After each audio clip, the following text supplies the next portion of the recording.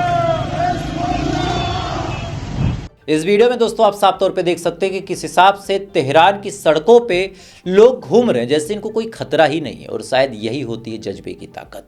खैर, खामनेई के साथ क्या हुआ क्या नहीं हुआ, इजराइल का क्या बयान है, ट्रंप का अगला क्या एक्शन होगा, ईरान कितना रिएक्ट करेगा, इसके बारे में अगली वीडियो में आपको डिटेल बताऊंगा। इस वजह से अगली वीडियो आप जरूर देखिएगा। बाकी चैनल पर नए हैं तो वीडियो को लाइक कर लीजिए, चैनल को सब्सक्राइब जरूर कर लीजिए और अपने दोस्तों से भी शेयर कीजिएगा, क्योंकि ये बहुत इंपॉर्टेंट खबर है। बाकी थोड़ी देर बाद आपसे फिर मुलाकात होगी ऐसी किसी खबर के साथ। अब तक आप अच्छे रहे, खुश रहें, ऊपर वाला आपकी हिफाजत करे।